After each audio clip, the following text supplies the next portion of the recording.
बोला श्री कृष्ण भगवान की जय हो। श्रीमद्भागवत महापुराण की जय। श्रीमद्भागवत महापुराण में 10वां अध्याय यमला अर्जुन के श्राप की कथा। राजा परीक्षित ने पूछा, मुनिवर, नल कुबेर और मणि गिरवा को नारद जी ने श्राप किस लिए दिया था? उन्होंने ऐसा कौन सा निंदित कार्य किया था? श्री सुखदेव जी ने कहा, परीक्षित, नल कुबेर और मणि गिरवा दोनों ही कुबेर के अनुचारों में होती थी। एक तो वह धनी थे और ऊपर से शिव भक्त होने के कारण इन्हें बड़ा घमंड हो गया था। भगवान शंकर ने उन्हें अपने अनुचारों में जगह दी थी। एक दिन की बात है कि वह दोनों मंदाकिनी नदी के तट पर वारुणी मदिरा पीकर मदोमत्त हो गए थे। वह स्थल कैलाश का रमणीक उपवन था। बहुत सी स्त्रियां पुष्प से लदे उस उपवन में उनके साथ विहार कर रही थी। मस्त होकर वह गंगा जल में प्रवेश कर गए और क्रीड़ा करने लगे। उसी समय देव ऋषि नारद संयोगवश उधर आ निकले।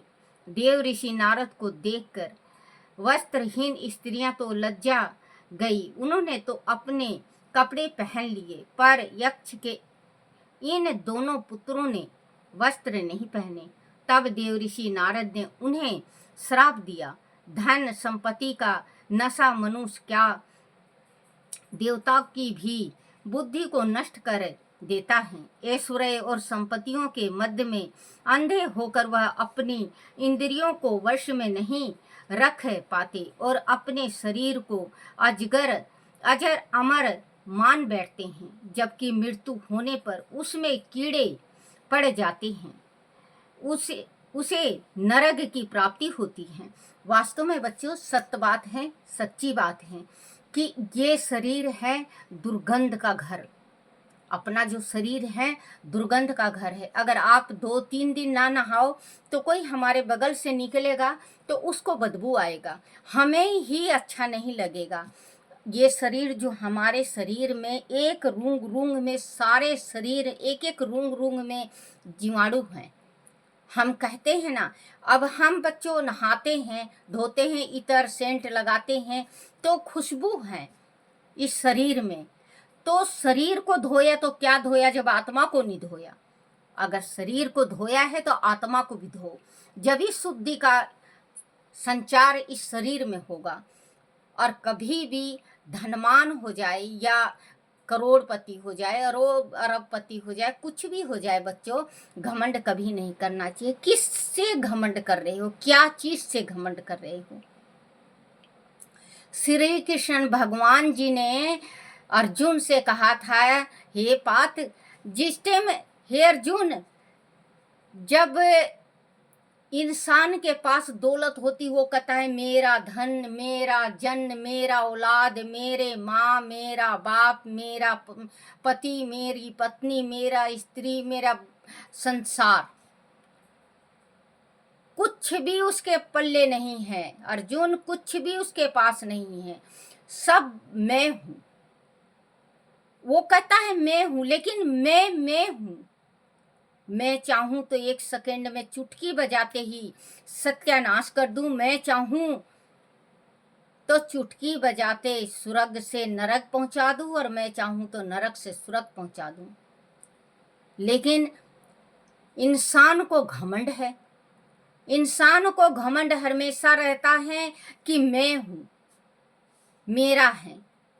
एक बात ये सोचो बच्चों, अभी मैं कह रही हूं कि ये सब कुछ मेरा है, और क्या पता मैं ये पुस्तक पढ़ के मैं उठूं और मेरे प्राण निकल जाए, क्या रह जाएगा मेरा? कुछ भी नहीं। जो ये काया मेरा है ना, ये भी मेरा नहीं है। ये जो शरीर मेरा है, ये भी मेरा नहीं है, ये भी भगवान का है। कहते हैं, कुम्हार कहता है, मिट्टी कहे कुम्हार से, मिट्टी कहे कुम्हार से, तू क्या रोंधे मोए, एक दिन ऐसा आएगा मैं रोंधूंगा तोय, मैं रोंधूंगा तोय। कुम्हार कहता है, मिट्टी कहती है कुम्हार से कि आज खूब मुझको गूथ ले, खूब रोंद ले और खूब मटकी सब कुछ बना ले। कले के समय ऐसा आएगा जिस दिन तेरा प्राण पखेड़े उड़ जाएगा, इस मिट्टी में तू जलाया जाएगा तो तेरे शरीर में कुछ भी नहीं रहेगा, सिर्फ राख के सिवा कुछ नहीं है। बच्चों, क्यों अभिमान करना, लोटे ही में जाना है। इतना बड़ा शरीर, इतना मजबूत शरीर और इतना अमीर शरीर, इतना गरीब शरीर, इतना सब कुछ शरीर, इतना पापी शरीर एक मटकी में जाएगा, गंगा जी में कुछ नहीं जाएगा। चाहे कुछ कितना भी अभिमान कर लो बच्चों, जो दे लोगे, जो दान दोगे वो आपका है, वो आप ऊपर बो रहे हो, जो दे रहे हो वो लोगे, और जो अभी आपने दुनिया का लिया है वो आपको देना पड़ेगा, वो आपको देना पड़ेगा। कर्ज कभी खा के नहीं मरना चाहिए बच्चों। अगर कर्ज एक का उतना ही है, 100 का उतना ही है, चाहे 1 रुपये खा लो चाहे लाख रुपए खा लो, कर्ज तो देना पड़ता है। चाहे बेटा बन के ले वो बंदा, चाहे बेटा बनो, चाहे स्त्री बनो, चाहे बेटी बनो, चाहे कुछ बनो। ऐसे ऐसे देखे गए हैं संसार में कि बेटा बन के तंग जो करता है ना बच्चों, वो कर्ज खाया हुआ बेटा बन के आता है। हमने कर्ज खाया उससे, वो वसूल करने आता है। तो ऐसा कार्य करके चलो जो हमें आगे पछताना ना पड़े। देता है ऐश्वर्य और संपत्ति के मध्य में अंधे होकर वह अपने इंद्रियों को वश में नहीं रख पाते और अपने शरीर को अजर अमर मान बैठते हैं, जबकि मृत्यु होने पर उसमें कीड़े पड़ जाते हैं, उसे नरक की प्राप्ति होती है। वह शरीर भला किसे की संपत्ति है, इसे गर्भाधान कराने वाले गर्भाधान कराने वाले पिता जो गर्भ धारण कराता है, गर्भ धारण कराने वाले पिता की अथवा 9 माह अपने पेट में रख कर विकसित करने वाली माता कि यह शरीर क्या उस स्वामी का है जो धन देकर इससे काम कराता है। चिता की धधकती आग में यह जल जाता है, अथवा कुत्ते सियार इसे लवारिस समझकर खा जाते हैं। यह शरीर प्रकृति से जन्म लेता है और उसी में समा जाता है। ऐसी स्थिति में मूर्ख पशुओं के सिवाय ऐसे कौन बुद्धिमान है जो इसे अपनी आत्मा मानकर दूसरों को कष्ट पहुंचाता है। मध्य में अंधे व्यक्ति की दृष्टि अत्यंत दारिद्रत होती है, जिसे ने कभी कांटे के गड़ने की पीड़ा ना सही हो, उसे दूसरे के कष्ट की चिंता कैसे हो सकती है। दरिद्र व्यक्ति में अहंकार नहीं होता, वह मद से बचा रहता है। भूख से व्याकुल व्यक्ति इंद्रियां सुखों के लिए प्रयत्न नहीं करता, वह किसी की हिंसा नहीं करता। संतों की संगति से अंत कारण शुद्ध हो जाता है, परंतु वह दोनों पक्ष पुत्र वारुणी के नशे में मत वाले हो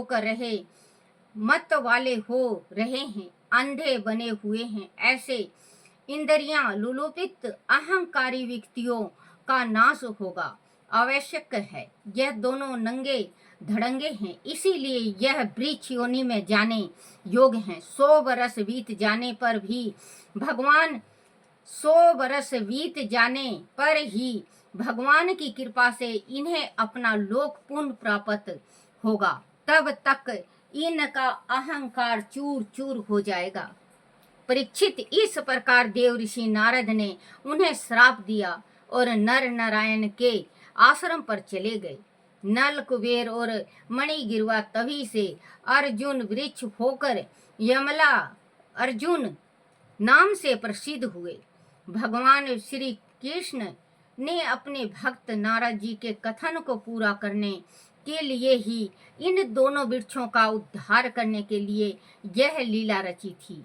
इन दोनों का उद्धार होने पर दोनों ने भगवान की प्रार्थना करते हुए कहा, हे सच्चिदानंद स्वरूप, हे परम योगेश्वर श्री कृष्ण, आप प्रकृति से परे स्वयं पुरुषोत्तम हैं। वह वे अव्यक्त जगत आपका ही स्वरूप है।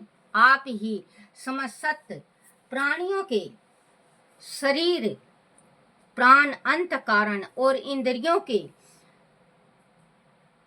स्वामी हैं। आप ही सर्वशक्तिमान, काल सर्वव्यापक, यम अविनाशी ईश्वर हैं। आप ही प्रकृति और प्रकृति के तीनों गुणों के, आप ही स्थूल और सूक्ष्म शरीर के कर्म, भाव और धर्म तथा संता को जानने वाले सबके साक्षी परमात्मा हैं। आप ही समस्त प्रपंच के निर्माता हैं। हम आपको नमन करते हैं। आप सभी अभिलाषाओं को पूर्ण करने वाले हैं। आप परम कल्याण स्वरूप हैं। हम आपको नमस्कार करते हैं। देव ऋषि नारद के परम अनुग्रह से ही हम अपराधियों को आपके दर्शन का सौभाग्य प्राप्त हुआ है। प्रभु, हमारा मस्तक आपके सामने झुका है, हमें क्षमा करें और हमें पुनः अपने लोक में जाने की आज्ञा दें। परीक्षित, उन दोनों के इस प्रकार से प्रार्थना करने पर भगवान ने उनसे कहा, तुम लोग संपत्ति के मध्य से अंधे होकर इंद्रियों के दास हो गए थे। देव ऋषि नारद के श्राप से ही तुम 100 वर्ष तक इसे जड़ योनि में रहना पड़ा। अब उन्हीं की कृपा से तुम्हें मेरी भक्ति प्राप्ति हुई है। इसीलिए नल कुबेर और मणिगिरवा, तुम लोग अब अपने घर जाओ। तुम्हें अब वह भक्ति भाव प्राप्त हो जाएगा जो सभी को संसार चक्र से छुड़ाने वाला है। परीक्षित, भगवान के ऐसे कहने पर दोनों उत्तर दिशा की ओर जाकर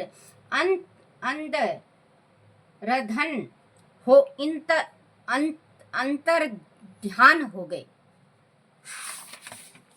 बोलो श्री कृष्ण भगवान की जय हो। श्री कृष्ण गोविंद हरे मुरारी, हे नाथ नारायण वासुदेवाय, हे नाथ नारायण वासुदेवाय, हे नाथ नारायण वासुदेवाय। बोलो श्री कृष्ण भगवान की जय हो। आरती श्री भागवत भगवान की है आरती, पापियों के पाप को है तारती। आरती श्री भागवत भगवान की है आरती, पापियों के पाप को है तारती। बोलो श्री कृष्ण भगवान की जय हो। अपने अपने माता पिता की जय हो। अपने अपने गुरुदेव महाराज की जय हो। हे मेरे कान्हा, हे मेरे बंसी वाले, हे मेरे गिरधारी, मेरे से कोई भूल हो जाए, गलती हो जाए, टूटी हो जाए, मुझे क्षमा करना, क्षमा करना, क्षमा करना। बोलो श्रीमद् भागवत महापुराण की जय। छोटे से लड्डू गोपाल की जय हो।